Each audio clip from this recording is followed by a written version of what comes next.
The dairy aisle seems straightforward at first glance, filled with milk, cheese, and yogurt promising nutrition and taste. Rows of neatly arranged cartons and packages suggest simplicity and purity. But as we delve deeper, we uncover a more complex narrative that many consumers are unaware of. Beneath the surface lies a complex issue: the use of synthetic hormones in dairy cows. These hormones are administered to increase milk production, a practice that has sparked significant debate among scientists, farmers, and consumers alike. The FDA, responsible for ensuring the safety of our food supply, permits the use of these hormones, raising a crucial question: why? The agency's approval is based on studies that claim these hormones are safe for both cows and humans. However, not everyone agrees with these findings. Shouldn't we be concerned about the potential health and ethical implications of these artificial hormones in our dairy products? Consumers are increasingly worried about the long-term effects on their health, as well as the welfare of the animals involved.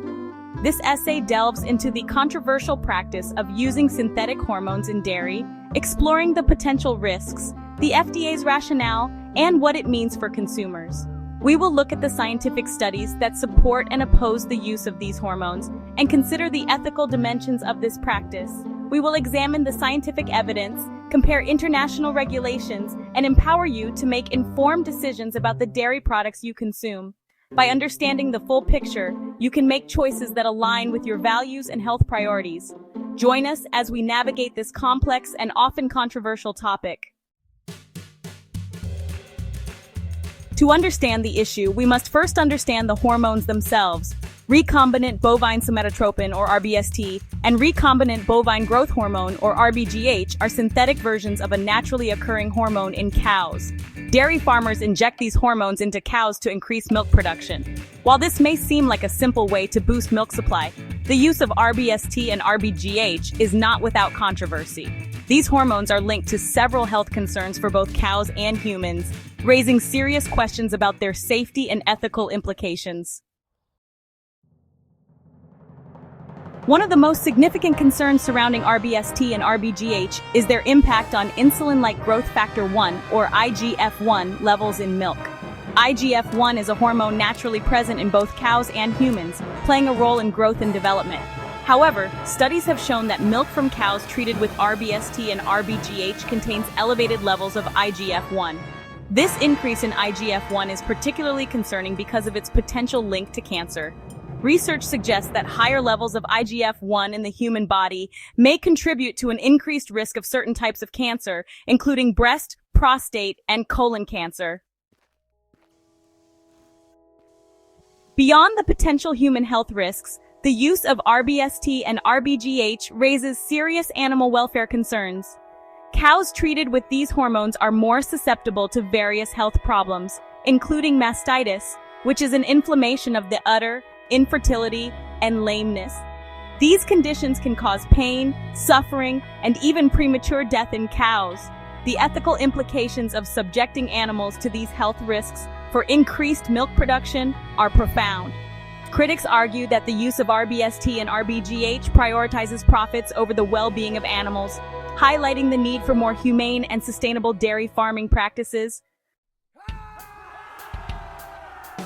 Section 5. The FDA's stance, safety claims, and industry influence. Despite the concerns, the FDA maintains that milk from cows treated with rBST and rBGH is safe for human consumption. They assert that extensive studies have been conducted to ensure the safety of these hormones. According to the FDA, the levels of these hormones in milk are not significantly different from those found in untreated cows. This stance is based on scientific evaluations and risk assessments that have been reviewed by multiple experts in the field. They argue that the levels of IGF-1 in milk from treated cows are within the normal range and pose no significant health risks. The FDA emphasizes that IGF-1, or insulin-like growth factor 1, is a protein that occurs naturally in both human and bovine milk. They claim that the amount present in milk from treated cows does not increase the risk of cancer or other health issues, as it is broken down during digestion. However, many scientists and consumer advocacy groups challenge this assertion, citing conflicting research and potential long-term effects that warrant further investigation. These groups argue that some studies have shown a correlation between elevated IGF-1 levels and certain types of cancer. They call for more independent research to be conducted, free from industry influence, to truly understand the potential risks. Critics also point to the influence of the dairy industry on the FDA's decision-making process. They argue that the close relationship between the FDA and the dairy industry compromises the integrity of the regulatory process. This influence is seen in the funding of research, lobbying efforts, and the revolving door of personnel between regulatory agencies and industry positions. The close ties between regulatory agencies and the industries they oversee raise concerns about conflicts of interest and the prioritization of economic gain over public health. This situation has led to a growing mistrust among consumers, who feel that their health and safety are being compromised for the sake of industry profits. The debate continues as more voices call for transparency and accountability in the regulation of food safety. Section 6. International perspectives. Contrasting approaches to hormone use. The United States stands in stark contrast to many other countries regarding the use of synthetic hormones in dairy production. Canada and the European Union, for example, have banned the use of rBST and rBGH due to concerns about animal welfare and potential human health risks.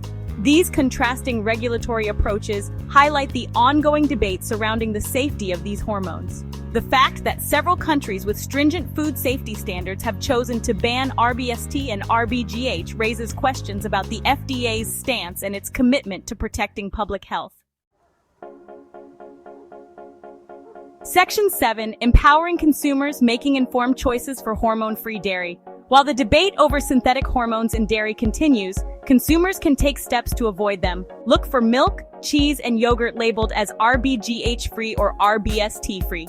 These labels indicate that the dairy products come from cows that have not been treated with synthetic hormones. Supporting organic dairy brands is another way to ensure you're choosing hormone-free products. Organic dairy cows are raised without the use of synthetic hormones, antibiotics, or genetically modified organisms, making them a healthier and more ethical choice. Section 8. The importance of labeling. Transparency for consumer awareness. Clear and mandatory labeling of dairy products is crucial in empowering consumers to make informed choices. While some brands voluntarily label their products as rBGH-free or rBST-free, this practice is not universal. This lack of transparency makes it challenging for consumers to know what's in their dairy products and whether they contain synthetic hormones. Advocating for mandatory labeling of all dairy products, including those containing hormones, is essential. Transparency in labeling allows consumers to align their food choices with their values and health concerns. Section 9. A call to action. Advocating for our health and ethical food systems. The use of synthetic hormones in dairy production is a complex issue with far-reaching implications for human health, animal welfare, and the integrity of our food system. These hormones, often used to increase milk production, can have unintended consequences. For instance, they can lead to health problems in cows, such as infections and reproductive issues. Moreover, the residues of these hormones can make their way into the milk we consume, raising concerns about potential health risks for humans, including hormonal imbalances and increased cancer risks. As consumers, we have the power to influence change through our choices and our voices. Every purchase we make is a vote for the kind of food system we want. By being informed and conscious about our food choices, we can drive demand for healthier, more ethical products. This collective consumer power can push companies to adopt better practices and encourage policymakers to implement stricter regulations. By choosing hormone-free dairy products, supporting organic brands, and prioritizing products that are certified for animal welfare, we can make a significant impact. Organic farming practices not only avoid the use of synthetic hormones, but also promote better living conditions for animals and more sustainable farming methods. And advocating for mandatory labeling, we can ensure transparency in our food system. Clear labeling allows consumers to make informed decisions about what they are putting into their bodies. It also holds producers accountable for the quality and safety of their products. We can send a clear message to the industry and regulatory agencies. Our collective voice can demand higher standards and greater accountability. When we stand together, we can push for policies that protect our health, ensure animal welfare, and promote environmental sustainability. Let's demand transparency, accountability, and a commitment to food systems that prioritize our health, the well-being of animals, and the sustainability of our planet. By supporting local farmers, choosing products with ethical certifications, and staying informed about food policies, we can contribute to a more just and sustainable food system. By making informed choices and raising our voices, we can create a healthier and more just food future for all. Together, we can build a food system that respects the planet, values animal welfare, and prioritizes human health. Let's take action today for a better tomorrow.